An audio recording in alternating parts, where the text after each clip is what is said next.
즐거운 성탄을 축하하고 축복합니다. 메리 크리스마스. 우리 좌우로 인사 좀 나누실까요? 새벽이니까 살짝 성탄 인사 좀 나누십시다. 구주의 나심을 축복합니다. 축하합니다. 인사 좀 하세요. 옆에 분들하고. 어제 늦게까지 어떻게 지내셨나요? 잘 지내셨죠? 오늘은 성탄절 날입니다. 10시, 12시 두 차례에 걸쳐 예배가 있고, 특별히 일부 예배는 CBS 방송에서 생방으로 중계가 될 예정이니까 화면에 절대 내 얼굴이 나갈 수 없다라는 분들은 2부로 오시면 됩니다. 2부로. 오늘 성탄주일 새벽에 여러분들과 나눌 말씀은 2장 초반부 말씀인데, 첫 절에 이렇게 시작이 되죠. 그때에 가이사 아구스도가 영을 내려 천하로 다 호적하라 하였으니. 그리고 이제 이어지는 본문 속에는 다양한 사람들이 성탄을 어떻게 맞이하는가, 그리고 이 아기 예수님의 탄생의 소식은 가장 낮고 천한 목자들에게 먼저 전해집니다. 우리 9절을 한번 볼까요? 9절을 보시면 이렇게 되어 있습니다. 주의 사자가 곁에 서고 주의 영광이 그들을 두루 비치매 크게 무서워하는지라. 목자들에게 나타난 광경을 성경 기자가 놓치지 않고 있죠. 누가의 누가복음의 기법은 몇 가지 아주 독특한 흐름을 갖고 있는데, 그 중에 첫 번째가 누가복음은 하향성의 원리를 가지고 있다는 거죠. 하향성이라는 것은 항상 낮은 자들을 향한 일관된 흐름을 놓치지 않고 있는 것이 누가 기록의 중요한 원리입니다.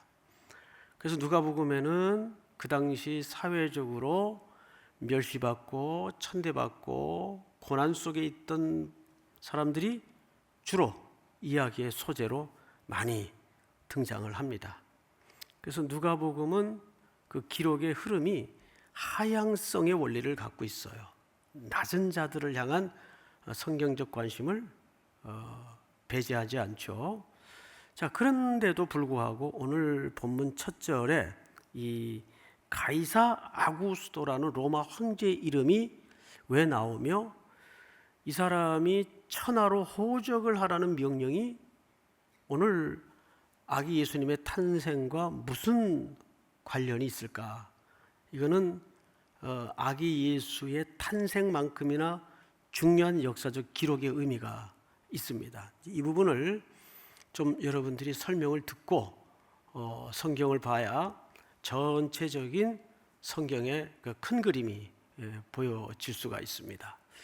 우선 이 가이사라는 말은 시저를 얘기하죠. 시저.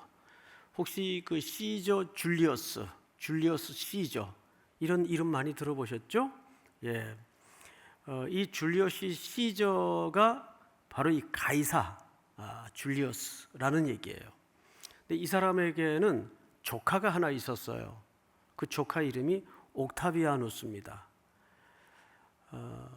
근데 이 옥타비아누스를 줄리어스 시저가 조카인데 양아들로 입적을 해요. 바로 그 사람이 오늘 여기 등장하는 아구스도스입니다. 자, 그러면 왜 옥타비아누스라는 이름을 쓰지 않고 여기 아구스도라는 이름을 썼을까? 이게 이제 줄리어스 시저의 양아들인 옥타비아누스인데 왜 아구스도라는 이름을 썼을까? 여기에는 매우 그 시대적인 정치적 상황이 있어요. 원래 로마는 원로원들이 집단 체제로 나라를 운영해 왔었습니다.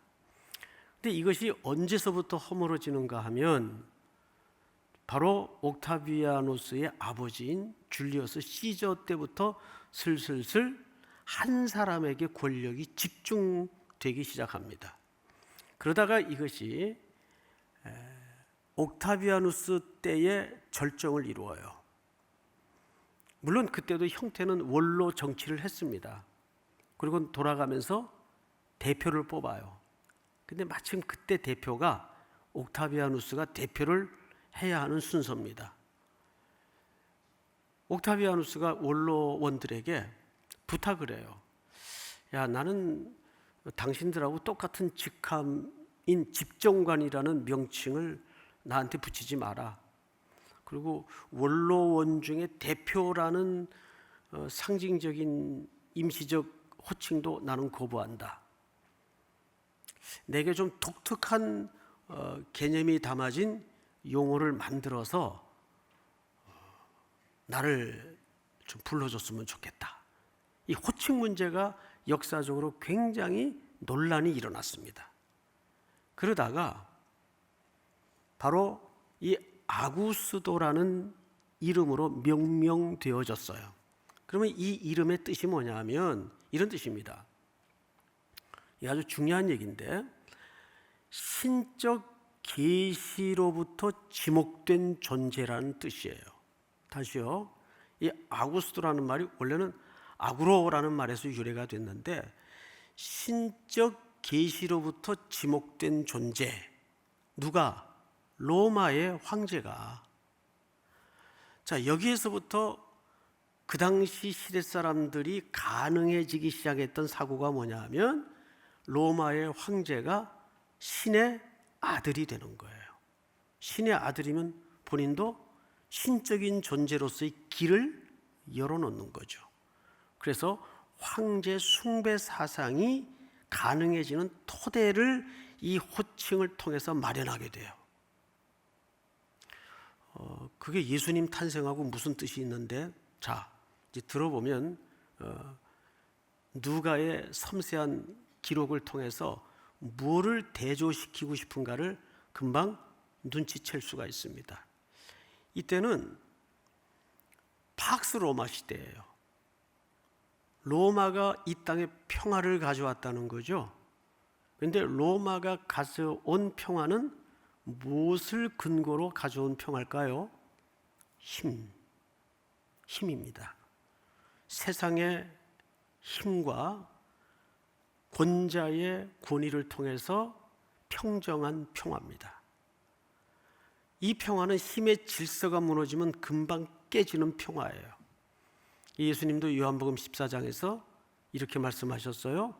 내가 너희에게 평안을 끼치노니 내가 주는 평안은 세상이 주는 것 같지 아니하니라. 이걸 당시 제자들은 말귀를 못 알아들었죠. 그것이 로마의 질서요, 로마의 힘이요, 로마의 평화예요. 그래서 이때는 야누스의 신전의 문이 열리질 않을 때입니다. 야누스 신전의 문은 언제 열리냐면 전쟁 때 항상 이 신전의 문이 열리도록 되어 있습니다. 근데 옥타비아누스가 권좌에 앉아서 천하를 호령할 때는 로마의 평화가 절정을 이루던 때라 전쟁이 없었어요. 그리고 야누스 신전의 문은 굳게 닫혀 있던 때입니다. 그리고 로마와 로마의 치하에 속한 모든 나라들은 전쟁 없는 평화를 누리고 있었어요. 근데 이 평화는 인위적으로 사람들의 물리적인 힘에 의해서 강압과 통치와 무력을 통해서 유지되고 있는 평화입니다. 자, 그래서 이때 세상 사람들의 인식에는 그 황제가 앉는 로마 황제의 보좌를 세상의 모든 권력의 정점으로 이해를 해서 거기에서부터 통치가 시작이 되고 거기에서부터 심판이 나가며 모든 마지막 땅의 영광은 그 보좌로 돌아간다고 생각을 했어요. 통치, 심판, 영광. 이게 로마 황제가 앉는 보좌가 갖는 시대적 아이콘이었습니다. 그래서 그 당시 사람들은 새날을 맞으면 인사를 주고받을 때 뭐라 그랬다고 하죠? 가이사가 주님이십니다. 가이사가 주님이십니다. 예, 말 그대로 가이사가 주가 돼 있던 시대예요. 자, 그런데 그때에 영을 내립니다. 어떤 영인가 하면 천하로 다 호적하라는 명령을 내려요. 이 호적하라는 명령이 뭐 이렇게 중요할까? 자, 여기에는 정치적으로 두 가지 큰 시대적 이유가 있었습니다. 첫째는 유사시 전쟁을 많이 하는 제국 치하의 경영이다 보니까 항상 노동력이 필요했고 군사적 대비가 필요했어요. 그래서 호적을 통해서 그 수요를 파악하는 일이 필요했습니다. 그래서 호적을 하라 명령한 것은 첫째는 노동력을 징집할 수 있는 범주를 예측하는 겁니다. 자, 여기에 더 깊은 이유가 있었습니다. 각 나라마다 호적의 살핌을 통해서 얼마나 세수를 많이 거둘 것인가, 얼마나 이 속국으로부터 재정을 충당받을 것인가를 가늠하는 예산을 편성하기 위해서 호적을 명령했습니다. 그런데 이 호적을 실질적으로 입안하고 행정적으로 전략적으로 집행한 사람이 누군가 하면 구레네예요. 자, 볼까요? 2절을 보시면 2절을 한번 같이 읽겠습니다. 시작. 이 호적은 구레네가 수리아 총독이 되었을 때 처음 하는 것이다. 예, 구레네라는 사람 이름이 등장을 하고 또 지명이 어디죠? 유다입니까? 시리아입니까? 예, 시리아죠. 시리아는 유다도 아니잖아요. 예, 이 구레네는 시리아 총독인데 조그만 땅이 유다까지 같이 관할을 했고 통치를 했어요. 그러니까 주전 6년서부터 주후 9년까지 15년간을 이 총독 역할을 했는데, 이 사람은 당시 황제였던 옥타비아누스와 어떤 관계인가 하면 복심 같은 관계예요. 그러니까 옥타비아누스가 성격이 아주 꼼꼼한데 그 자기 복심처럼 이 호적을 잘 집행해주고 조직을 해주고 행정력을 발휘해서 세수를 잘 거둘 수 있는 사람이 누굴까? 구레네입니다. 그래서 이 두 사람 이름이 성경에 등장을 하는 겁니다. 이제 이것은 당시 세상의 표면에 나타난 이유와 정치적인 명분이었다면 이제 영적인 의미로 넘어가겠습니다. 옥타비아누스는, 아구스토는 세상의 신이 되어서 온 천하가 지금 자기 손아귀에 다 들어와 있고 자기 말 한마디에 세상이 다 움직이고 있어요. 그런데 이때 그 서포트라이트가 딱 한 사람을 조명하기 시작합니다. 그것이 요셉과 마리아예요. 이 호적 명령 때문에 요셉이 이미 잉태가 되어서 배가 불러오는 거의 만삭에 가까운 아내를 데리고 이제 고향 땅을 가야 되는 겁니다. 베들레헴. 이들이 살고 있는 동네는 나사렛이죠. 원래 정혼한 사람들은 천재지변이나 죽음의 문제가 일어나지 않는 경우에는 만날 수가 없게 돼 있어요. 그런데 세상의 권력의 정점에 누구의 명령이죠? 황제의 명령이에요. 이거는 유대 율법을 뛰어넘는 무시무시한 질서요, 세상의 명령입니다. 그래서 요셉은 배가 불러오는 아내 마리아를 데리고 고향 땅 베들레헴을 찾아갑니다. 그래서 예수님이 놀랍게도 선지자들의 수많은 예언 속에 지목되었던 베들레헴에서 태어나는 경이로운 결과를 성경에서 우리가 만나게 되는 거예요. 베들레헴이라는 것은 베이트, 집이라는 말이죠. 레헴, 떡집이라는 뜻입니다. 주님은 그렇게 생명의 떡이 되어서 베들레헴 땅에 오시는데, 자, 놀랍게도 이 말은 이미 650년 전 미가라는 선지자가 예수님이 오시던 당시만큼이나 참혹했던 시대였어요. 그때는 아수르라는 초강대국이 무시무시한 폭거로 주변국들을 소나기에 쥐고 괴롭히던 때입니다. 이렇게 예언을 했습니다. 미가서 5장을 한번 띄워주실까요? 베들레헴 에브라다야, 너는 유다 족속 중에 작을지라도 이스라엘을 다스릴 자가 네게서 내게로 나올 것이라. 그의 근본은 상고의 영원에 있느니라. 누구의 탄생을 예언하고 있는 거죠? 예수 그리스도, 메시아 예수를 여기서 암시하고 있는 거죠. 다음 절 우리 한번 같이 읽어볼까요? 시작. 그러므로 여인이 해산하기까지 그들을 붙여 두시겠고 그 후에는 그의 형제 가운데 남은 자가 이스라엘 자손에게로 돌아오리니. 다음 절, 그가 여호와의 능력과 그의 하나님 여호와의 이름의 위엄을 의지하고 서서 목축하니 그들이 거주할 것이라. 이제 그가 창대하여 땅 끝까지 미치리라. 시작. 이 사람은 평강이 될 것이라. 아수르 사람이 우리 땅에 들어와서 우리 궁들을 밟을 때에는 우리가 7 목자와 8 군왕을 일으켜 그들을 치리니. 마지막 절 같이 읽겠습니다. 시작. 그들이 칼로 아수르 땅을 황폐하게 하며 니므로 땅 어기를 황폐하게 하리라. 아수르 사람이 우리 땅에 들어와서 우리 지경을 밟을 때에는 그가 우리를 그에게서 건져내리라. 네, 그 메시아가 이 백성들에게 진정한 구원의 은총을 베풀 것을 그 시대적 그림으로 설명하지만 이 내용은 사실상 흑암의 땅에 포로로 붙들려 있는 하나님의 백성들을 구원해내기 위해서 선지자 미가를 통해 메시아가 오실 것을 예언한 650년 전의 글이에요. 자, 그러면 우리는 여기서 조심스럽게 누가의 의도를 금방 엿볼 수가 있어요. 아구스도, 구레네, 이 두 사람의 이름만으로도 당시 세상의 헤게모니, 주도권이라 그러죠.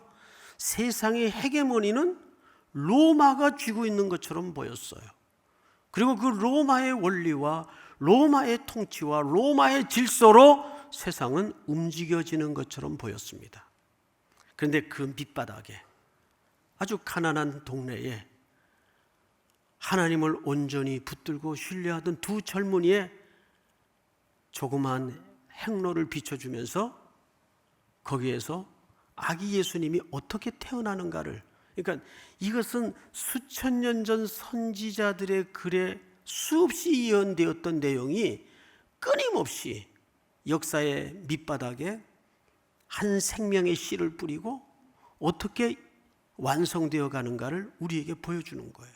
자, 그렇다면 역사의 진정한 헤게모니는 바로 로마의 황제, 신적 계시를 통한 지목된 그 의미를 가진 아구스도가 아니라 천지를 만드시고 창조주 아버지로서 우리를 사랑하시는 그 하나님의 역사와 언약의 신실한 성취가 결국 이 역사의 헤게모니를 붙들고 있다는 겁니다. 이 원리는 2018년 성탄을 맞는 우리들에게 굉장히 중요한 각인이 이루어져야 합니다. 우리가 표면적으로 볼 때는 돈의 위력이 말을 하는 것 같고, 석유의 위력이 말을 하는 것 같고, 나라의 규모의 위력이 세상의 질서를 쥐락펴락하는 것 같지만, 그럼에도 불구하고 그 밑바닥에 진정한 이 천지 만물의 헤게모니는 누구로부터 시작이 되고 누구로부터 결말이 이루어진다는 약속일까요? 하나님으로부터 시작이 되고 아들 예수 그리스도로부터 그 영광이 매듭이 지어진다는 것을 우리에게 보여주고 있는 겁니다. 2018년 한 해를 한 주 앞둔 성탄을 맞는 우리들에게 다시 한번 마음에 각인해야 될 고백은 눈에 보이는 역사를 따라 부침하는 것이 아니라 눈에 보이지 않는 하나님의 손, 하나님의 역사, 하나님의 언약을 붙잡고 그 결말을 묵묵히 삶으로 순종하며 기다리는 귀한 우리 3일의 모든 성도들이 될 수 있기를 주님의 이름으로 축원하고 축복합니다. 우리 이 시간 다 같이 한번 통성으로 소리내서 기도할 텐데 두 가지 제목을 기도하겠습니다. 이제 우리가 겨울 선교가 시작이 되겠죠. 국내국에 어느 한 곳이라도 이번 추운 겨울에 사망의 그늘에 앉아있는 영혼들을 향해서 이웃이 되어주기 위해 길 떠나는 순종이 있도록 도와주시고, 또 오늘 성탄 예배가 두 차례 있습니다. 이 성탄 예배를 통해서 내 가슴에 묻어두고 잊혀졌던 예수의 구원과 그 예수님이 역사의 헤게모니라는 것을 기억하여 그 영적인 주도권을 놓치지 않는, 끝까지 믿고 신뢰하고 붙잡는 고백을 새롭게 하여 주시옵소서. 우리 이 시간 다 같이 한번 주여 부른 다음에 소리내어 통성으로 기도합니다. 주여, 하나님 감사합니다. 복된 새벽을 주시고 우리 모두에게 성탄의 아침을